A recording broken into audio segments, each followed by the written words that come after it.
Welcome to family. இன்னைக்கு நம்ம பார்க்க போகிறது சோலோ விங்கோட சீசன் 3 தான். ஆக்சுவலாக நான் வந்து சோலோ விங் போட வேணாம், டோக்கியோ ரெவெஞ்சர்ஸ் அப்படின்னா பிளாக் கவர் போடலாம் அப்படி தான் நான் நினச்சிருந்தேன். பட் நீங்கள் சொன்னது அப்படிங்கிறது கொஞ்சம் வித்தியாசமாக இருந்துச்சு. அதெல்லாம் முடியாது, நீ சோலோ விங்கை கண்டினியூ பண்ணுறா அப்படிங்கிற மாதிரி சொல்லிட்டீங்க. சரி, அஃப்கோர்ஸ் அதையே நம்ம பண்ண போகிறோம். இன்னைக்கு நம்ம பார்க்க போகிறது சோலோ விங்கோட சீசன் 3யோட சாப்டர் 1 தான். ஓகே, இதுக்கு முன்னாடியே சீசன் 2 இருக்குது. அது பார்க்காம இது பார்த்தீங்கன்னா ஒன்றுமே புரியாது. ஸோ ஸ்டார்ட் பண்ணலாமா? என்னடா சொல்ற, இன்டர்னல் சாம்லேருந்து ஒரு பேஷண்ட் எந்திரிச்சிட்டாங்களா? இதெல்லாம் நடந்ததே இல்லையாடா, என்னடா சொல்ற அப்படிங்கிறப்ப, ஆமா சார், இந்த மாட்டம் ஒரு பேஷண்ட் வந்து இன்டர்னல் சாம்லேயே எந்திரிச்சிட்டாங்க. அது மட்டும் கிடையாது, இமீடியட்டா பார்த்தோம்னா டிஸ்சார்ஜ் வர கேட்குறாங்க அப்படிங்கிற மாதிரி சொல்லிடுவான்.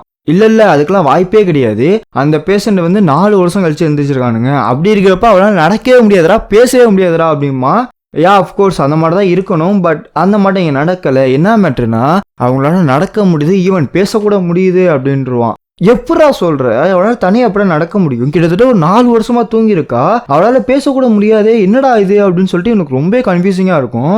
சார், ஒருவேளை நம்ம லைஃப் சப்போர்ட் மிஷினாக வச்சுருந்தாங்க, அதனால கூட இருக்கலாம் அப்படிங்கிறப்ப, ஓ ஆமாம், அதனால கூட இருக்கலாம்.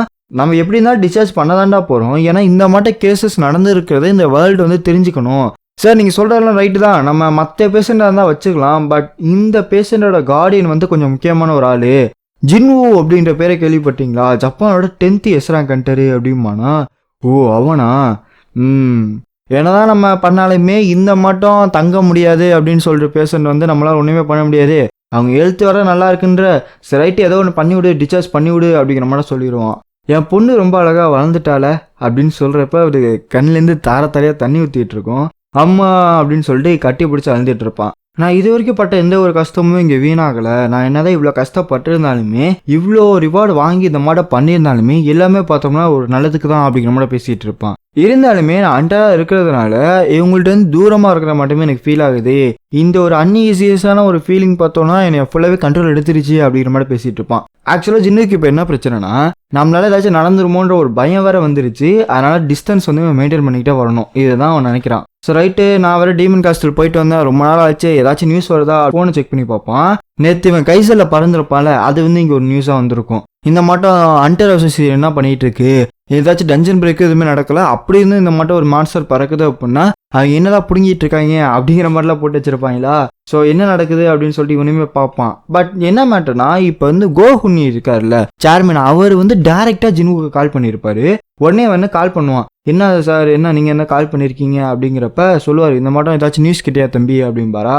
திடீர்னு என்ன நினச்ச போனால், சரி கைசில் பற்றி தான் பேசுகிறாரு போல இருக்கு அப்படிங்கிறப்ப, இல்லை நான் அதை பற்றிலாம் பேசலை, அப்போனா உனக்கு எதை பற்றியும் தெரியாது போல இருக்கு, ஒரு மேட்டரும் கிடையாது, நான் டேரெக்டாக உன்னை நேரில் வந்து பார்க்கட்டுமா அப்படிங்கிற மாதிரி கேட்பான். இல்லை நானே வரேன்னு சொல்லிட்டு ஜினுவே போவான்.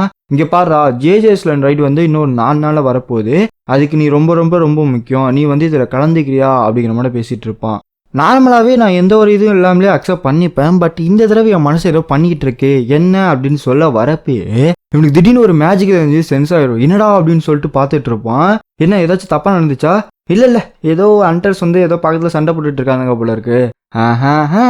நீ நல்ல ஒரு சென்ஸ் வச்சிருக்கடா. ஏன்னா ஹண்டர்ஸ் வந்து பக்கத்தில் வந்து வார்ம் அப் பண்ணிட்டு இருக்கானுங்க, எல்லாமே எஸ் ரேங்க்கு. அதனால தான் உனக்கு இந்த மாதிரி ஆகுதுன்னு நினைக்கிறேன். என்னது எஸ் ரேங்கா? ஆமாண்டா, ஜேஜேஎஸ்ல தான் 4 நாள் நடக்குதுன்னு சொல்லியிருந்தால, அதனால கோட்டோ ரூஜெலாம் வந்திருக்காண்டா ஜப்பான்லேருந்து அப்படிங்கிற மாதிரி சொல்லுவான். இந்த ஊரோட நார்மல் சிட்டிசன் கூட அவனுக்கு தெரிஞ்சிருக்கும், ஜப்பான்லேயே ஃபேமஸான ஒரு ஸ்ட்ராங்கான ஒரு ஹண்டர்னா அவன் தான். அவன் பேர் தான் கோட்டோ ரூஜி அப்படிங்கிற மாதிரி பேசிட்டு இருப்பான். சரி ரைட்டு, பார்க்க போலாம் வரியா அப்படிங்கிற மாதிரி போயிட்டு இருப்பானுங்க. அந்த பக்கெட்டு நம்ம ஒயிட் டேகர் காத்தை கிழிச்சிட்டு சண்டை போட்டுட்டு இருப்பான் ஒருத்தன்ட்ட. அவன் என்னன்னா அசால்ட்டா நம்ம ஒயிட் டேகரை அப்படியே ஒரு ஸ்லாப் பண்ணி விட்டுருவான். என்னடா இந்த மட்டும் எங்கேஜில் இருக்க, நீலாம் இவ்வளோ ஸ்லோவாக சண்டை போட்டுட்டு இருக்க, உன்னோட ஸ்ட்ரென்த்தை காட்டு அப்படிங்கிற மாதிரி பேசிட்டு இருப்பானா. இல்லப்பா இல்லை, நான் ஸ்ட்ரென்த் எல்லாம் காட்டலை அப்படிங்கிற மாட்டேன் இவனை சொல்லிட்டு இருப்பான். 2 பேரும் மாற்றி பிடிச்சிப்பானுங்க. இவன் அவனை பார்த்து சிரிக்கிறதோ அவன் இவனை பார்த்து சிரிக்கிறதுன்னு சொல்லிட்டு அந்த இடமே பேட்டில் ஃபீல்டு மட்டும் ஆகிட்டு இருக்கும். இவ்வளோ எஸ்ராங் ஹண்டர்ஸ் ஒரே இடத்துல சேர்றதெல்லாம் பெரிய விஷயம், அதெல்லாம் நடக்கவே நடக்காது நார்மலா. அதனால தான் உனக்கு அவ்வளோ மேஜிக்கல் எனர்ஜி வந்து நீ சென்ஸ் பண்ணியிருக்கணும் அப்படின்னு மட்டும் சொல்லிட்டு இருப்பான். என்னடா இது வந்து ஏதோ தோக்குற மாதிரி தெரிஞ்சிட்டு இருக்கே அப்படிங்கிறப்ப, ஒருவேளை ஒயிட் டேகர் வந்து ஃபுல்லாக அனலைஸ் பண்ணாருன்னா மாவால் நிற்க கூட முடியாது அப்படிங்கிற மாதிரி சொல்லிட்டு இருப்பான். யாருன்னு பார்த்தா ஜாங்கின் வந்திருப்பான். என்ன ஜின்னு பார்த்து ரொம்ப நாள் ஆச்சு, நல்லா இருக்கியா அப்படிங்கிற மாதிரி கேட்பான். இவன் பேர் வந்து இவன் வந்து ஃபேம் கில்டில் ஒரு ஆள். ஸோ நிறைய கில்டு இங்கே வந்திருக்கானுங்க போல இருக்கு. உடனே ஜின்னு கேட்பான், என்ன நீங்கள் சொல்கிறீங்க, நம்ம ஒயிட் டேகர் வந்து ஃபுல்லாலாம் சண்டை போடலையா அப்படிங்கிற மாதிரி கேட்டுட்டு இருப்பான். ஏன் அவர் வந்து இந்த மாதிரி ஸ்ட்ரென்த்தை ஹைட் பண்ணுறாரு அப்படிங்கிற மாதிரி கேட்பான். உடனே நம்ம சாய் ஜாங்கின் என்ன சொல்லுவானா, இல்ல நீ சொல்றதெல்லாம் ரைட்டு தான், இத்தனை பேருக்கு முன்னாடியே அவன் சண்டை போறது அப்படிங்கிறது கொஞ்சம் அன்ஈஸியா இருக்கும். இதுவே மான்ஸ்டர் அப்படின்னா அவனோட ஃபுல் ஃபைட் என்னன்னு உனக்கு தெரியும், அப்பதான் உண்மையான ஃபைட்டே நீ பாப்ப அப்படிங்கிற மாதிரி சொல்லிடுவான். ஸோ அப்படின்னா ரூமர் எல்லாமே உண்மைதான் போல இருக்கு, ஒயிட் டைகர் டிரான்ஸ்ஃபர்மேஷன் ஆகுறான். சரி ரைட்டு, எல்லா பீப்புளும் இங்கே கேதர் ஆயிருக்காங்களே, அதை பற்றி தெரியுமா அப்படிங்கிறப்ப ஒவ்வொருத்தரும் இன்ட்ரோடியூஸ் பண்ண ஆரம்பிப்பானுங்க. ஸோ என் பேர் வந்து இப்பா இசனாவா, மேரி இசீடா, கென் டெனக்கா அண்டு மினாரோ ஒசினா, அட்சுசி குமோமோட்டோன்னு நினைக்கிறேன். ஆமாம், அட்சுசி குமோமோட்டோ, கனே டவாட்டா, டாட்சுமி ஃபுசிசிமு. பேரை ஒழுங்கா வச்சு தொலைகடா, ப்ரொனவுன்ஸ் பண்ணுறது ரொம்ப கஷ்டமாக இருக்குங்க. கெய் அண்ட் அக்காரி சிமிசுன்னு சொல்லிட்டு ஒரு இத்தனை பேரை காட்டுவாங்க. இவங்க எல்லாமே இங்கே வந்திருக்கானுங்க.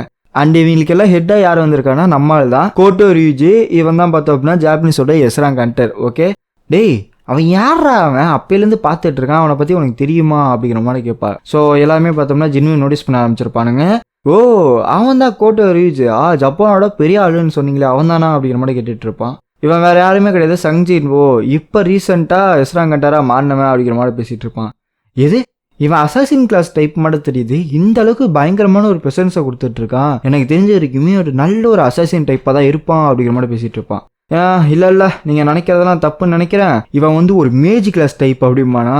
என்னது மேஜ் கிளாஸா, அதுக்கெல்லாம் வாய்ப்பே கிடையாது. இல்லை சார் நீங்கள் தப்பாக புரிஞ்சுக்கிட்டீங்க, இது வந்து அஃபிஷியலாகவே கன்ஃபார்ம் ஆயிருக்கு, அவன் வந்து ஒரு மேஜ் கிளாஸ் தான் அப்படிங்கிற மாதிரி சொல்லிட்டு இருப்பான். ஏய் பாரு, அது சங்ஜின்வு இல்லையா, இவன் வந்து இந்த நேரத்தை கெடுத்து விட்டானே அப்படிங்கிற மாதிரி பேசிட்டு இருப்பான். நம்ம ஜின்னுவை பார்த்தோன்னா இவளுக்கு கொஞ்சம் சந்தோஷமாவே ஆயிரும் போல இருக்கு. இவன் வந்தக்கப்புறம் இங்க இருக்க யாரே சேஞ்ச் ஆயிடுச்சு, நல்லா தான் இருக்குது அப்படிங்கிற மாதிரி இவன் பேசிட்டு இருப்பான். கெய் அவனை நீ பாத்தியா, அவன் தான் இப்போ ரீசெண்டாக எஸ்ராங்கில் செஞ்சிருக்கானாண்டா, உனக்கு தெரியுமா அப்படிங்கிற மாதிரி பேசிட்டு இருப்பான். இங்க பாருமா, இதெல்லாம் வந்து என்கிட்ட பேசிக்கிட்டே இருக்கக்கூடாது, இங்க இருக்க எல்லாத்தையுமே பார்த்தோம்னா அடிச்சு சாப்பிட்டுருவாங்களா, எஸ்ராங்க மாதிரியே தெரில அப்படிங்கிற மாதிரி இவன் பேசிட்டு இருப்பான். ஆக்சுவலாக இவன் வந்து சாவை நோட் பண்ணியிருப்பான். என்ன மேட்டர்னா, இவனுக்கு ஸ்மெல் சென்ஸ் இருக்கு போல இருக்கு, பட் சாவோட ஒரு படி மேலே இருக்கு போல இருக்கு. ஏன்னா இவன் வந்து ஹேண்ட் கர்ச்சீஃபால இப்படி மறைச்சிட்டு இருந்தானா என்னோட கொஞ்சம் கம்மியா இருப்பா போல இருக்கு.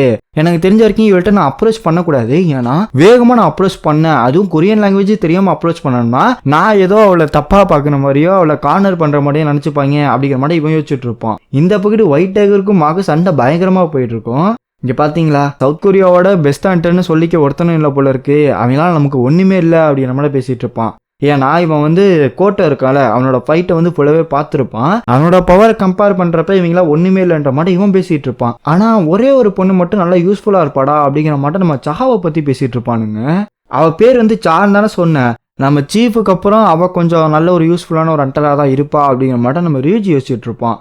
இங்க பாரு டிரான்ஸ்லேட்டரு, என்ன இப்பெல்லாம் சொல்லிக்கிட்டு இருக்க அப்படிங்கிற மாதிரி புதுசா ஒருத்தன் என்ட்ராவான். அவன் யாருன்னா இவன் தான். இங்க பாரு, எனக்கு வந்து ஜப்பான் வந்து செகண்ட் லாங்குவேஜ், நீ கொரியன் ஹண்டர்ஸை பத்தி பேசுறது அப்படிங்கிறது கொஞ்சம் தப்பா இருக்கு, இந்த மாதிரி பேசாத அப்படிங்கிற மாதிரி இவன் பேசிட்டு இருப்பான்.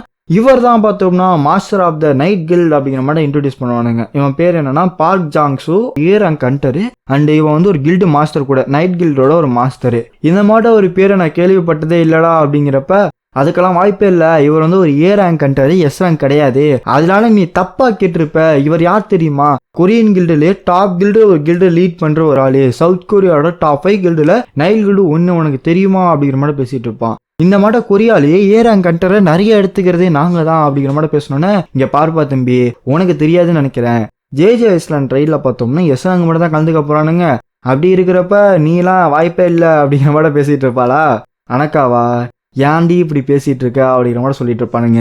இவ்வளோ நேரம் அவளை நான் ஒரு பையன் நினச்சிட்டு இருந்தேன், ஆக்சுவலாக அவள் ஒரு பொண்ணா, எனக்கு இப்போதான் இதே தெரிய வருது. இங்கே பாருமா, நாங்கள் வந்து ஜேஜே ஐஸ்லாண்டில் சுற்றி இருக்க டிஃபென்ஸ் ஃபோர்ஸ் அப்படிங்கிற மாதிரி இவன் சொல்லிட்டு இருப்பான்.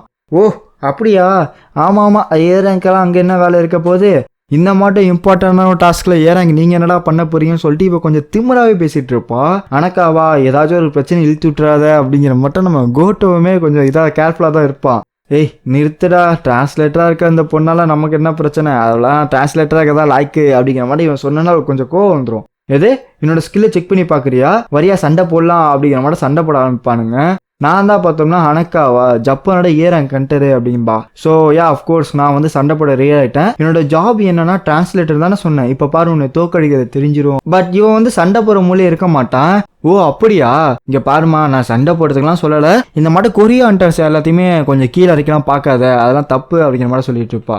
நீ சொல்றத பார்த்தா நீ சண்டை போடுறதுக்கு லாய்க்காத ஹண்டர் மட்டும் பேசுற அப்படின்னு சொன்னோன்னே இந்த பக்கம் மேலே இவங்க எல்லாமே இதை பார்த்துட்டு இருப்பானுங்க.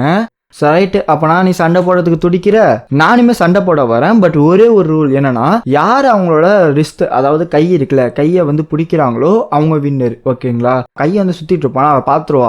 இந்த மாதிரி கையை சுத்துறவன் ஒரே நேரத்தில் எல்லா அட்டாக்குமே ரிலீஸ் பண்ணிடுவான். இவன்ட்ட கொஞ்சம் கேர்ஃபுல்லா தான் அட்டாக் பண்ணணும். கேர்லெஸ்ஸா அட்டாக் பண்ணோம்னா ஆபத்தாயிரும். ஏன்னா இது எல்லாமே மைண்ட் கேம்ல ஒரு இது அப்படிங்கிற மாதிரி சொல்லிட்டு இருப்பா. ஸோ இந்த மாட்ட போஸ்ட்ல நீ சண்டைக்கு வரப்போறியா அப்படிங்கிற மாதிரி கேட்பா. ஏன்னா அவன் நிக்கிறத பார்த்தோன்னா சண்டைக்கு நிக்கிற மாதிரி நிக்க மாட்டான். அதை பற்றிலாம் கவலைப்படாதம்மா, எனக்கு இதுவே போதும், ஏன்னா நான் அவன் ஃபிஸ்ட்டை தானே பிடிக்க போகிறேன் அப்படிங்கிற மாதிரி அவன் சொன்னானே. அவனுக்கு அவன் ஸ்பீடு மேலே ரொம்ப கான்ஃபிடென்ட்டாக இருக்கான் போல இருக்கு. சரி ரைட்டு வா இப்போ சண்டை போகலான்னு சொல்லிட்டு சண்டை ஆரம்பிப்பாங்களா, திடீர்னு காணா போயிடுவா. டேரெக்டாக அவள் கையை பிடிக்க வரலான்னு வரப்ப இவன் வந்து நவுந்துருவா. பட் திடீர்னு பார்த்தோம்னா கையை வந்து தட்டி விட்டுருவானா. இங்கே பாருமா, இது வந்து அட்டாக் கிடையாது, நான் வந்து கொஞ்சம் உன்னை தள்ளி தான் விட்டா உனக்கு தெரியும்னு நினைக்கிறேன். எனக்கு இதெல்லாம் தெரியுது, நான் உன்னைய பத்தி புரிஞ்சுக்கலாம் ரொம்ப விரும்பல, முக்கியமானது உன் பேண்ட்டை பாரு, அது கிழிஞ்சிருச்சு பாரு அப்படின்னு சொன்ன உடனே பேண்ட்டை பார்ப்பானா. இப்போதாண்டா அவன் அட்டாக் பண்ண வருவான் பாருங்க. இங்க பாரு பொண்ணு, நீ ரொம்ப ஸ்லோவா இருக்குன்னு சொல்லிட்டு அசால்ட்டா வந்து கையை பிடிச்சிருவான். இது இவன் வந்து டேங்க் டீம் தானடா சொன்னீங்க, இவனோட அட்டாக்லாம் பண்றான், இவனோட எக்ஸ்பீரியன்ஸ்லாம் பார்த்தோம்னா வேற மாட்டம் இருக்குன்னு சொல்லிட்டு ரொம்ப யோசிச்சுட்டு இருப்பா. இந்த மாட்டம் சவுத் கொரியால நாங்க வந்து ரொம்ப லிமிட்டடா தான் இருப்போம். அப்படி இருக்கிறப்ப நாங்க வந்து டிஃபென்ஸ் தான் சொல்லிட்டு உட்கார முடியாது, நாங்களும் சண்டை போட்டு தான் ஆகணும். ஸோ அப்படி இல்லைன்னா நாங்க செத்துருவோம். இந்த மாட்டம் நீ வந்தீங்கன்னா மாஸ்டர்ட்ட நீ ஈஸியாவே மாட்டிப்ப. உன்னோட எல்லாமே பார்த்தோம்னா சிம்பிள் பேட்டர்ன்ல இருக்கு. இப்ப நான் ஒரு மனுஷனா இருந்தேன்னா என் கையில கத்தி இருந்துச்சுன்னா உன் கழுத்தை அப்படியே நான் வெட்டி இருப்பேன், உன் விஸ்த பிடிச்சிருக்க மாட்டேன் அப்படிங்கிற மாட்டம் சொல்லிட்டு இருப்பானா. என்ன ஒரு இன்ட்ரெஸ்டிங்கான ஒரு டியூலு. ரைட்டு, நான் வந்து சொல்றது அப்படியே நீ டிரான்ஸ்லேட் பண்ணு. நம்ம வந்து இப்போ டியூல் வச்சுக்கலாம். இந்த மட்டும் ட்ரஸ்ட்டை நம்ம வந்து பில்ட் பண்றதுக்காக எஸ்ராங் ஹண்டருக்குள்ளேயே ஒரு டியூல் வச்சுக்கலாம். சேம் ரூல் தான் பார்த்தோம்னா அப்ளிகபிள், எல்லா எஸ்ராங்குள்ளேயுமே சண்டை வச்சுக்கலாம் அப்படிங்கிற மாதிரி சொல்லிட்டு இருப்பான். நம்ம சேர்மேனுமே இதுக்கு எல்லாமே ஒத்துக்கிற மாதிரி தான் தெரியும். பட் நம்ம சேர்மேன் என்ன சொல்லுவான்னா, இங்க பாருங்க நம்ம ஜினுவை மட்டும் விட்டு தள்ளிடுவோம், ஏன்னா அவர் வந்து ஒரு மேஜ் கிளாஸ் டைப்பு, அப்படி இருக்கிறப்ப அவர் சண்டை போடுறதுக்குலாம் சரிப்பட்டு வர மாட்டாரு அப்படிங்கிற மாதிரி சொல்லிடுவான். இங்க பாருங்க ரூல்ஸ் கொஞ்சம் ஆட் பண்ணிக்கலாம், யாரெல்லாம் அவங்க பேக்கை தொடுறாங்களோ அப்படி இல்லைன்னா யாரெல்லாம் உங்களை கவுத்து போடுறாங்களோ இவங்களாம் வின்னரா நம்ம கன்சிடர் பண்ணிக்கலாம். ஸ்டண்டா வந்து 1 vs 1 இல்லாம குரூப்பா கூட வச்சுக்கலாம் அப்படிங்கிற மாதிரி பேசிட்டு இருப்பான். ஆமா, இவன் சொல்றது கொஞ்சம் நல்லா தான் இருக்குது. ஏன்னா நம்மளாம் அசாசின்ஸ் கிளாஸ் டைப் அப்படி இருக்கிறப்ப இந்த மட்டும் விரிஸ்ட தொடுறது அப்படிங்கிறது கொஞ்சம் ஈஸியாவே முடிஞ்சிடும். அப்படி இருக்கிறப்ப இவன் சொல்ற ரூலை அப்ளிகபிள் பண்றதா நல்லது. சரி ரைட்டு, அப்படியே வச்சுக்கலாம் அப்படிங்கிற மாதிரி சொல்லிட்டு இருப்பானுங்க. இந்த படி கொரியா பக்கிட்டு நம்ம ஒயிட் டைகரு சா அண்ட் இவன் பேர் வந்து லிம்டே கியூன்னு நினைக்கிறேன், அப்படிதான் நினைக்கிறேன். லிம்னு மட்டும் இவனை கூப்பிட்டுப்போம். ஓகேவா? இந்த 4 பேருமே இப்ப சண்டைக்கு ரெடி ஆகுறானுங்க. அதை இந்த பக்கிட்டு நம்ம டனக்காவா, ஒஷினோ, குமமோட்டோ அண்ட் டக்காவான்னு நினைக்கிறேன். ஓகேங்களா? இந்த 4 பேருமே இங்க ரெடி ஆகிட்டு இருக்கானுங்க. ஸோ இதுக்கப்புறம் பார்த்தோம்னா இவங்க ஃபைட் வந்து கிக் ஆஃப் ஆகுது.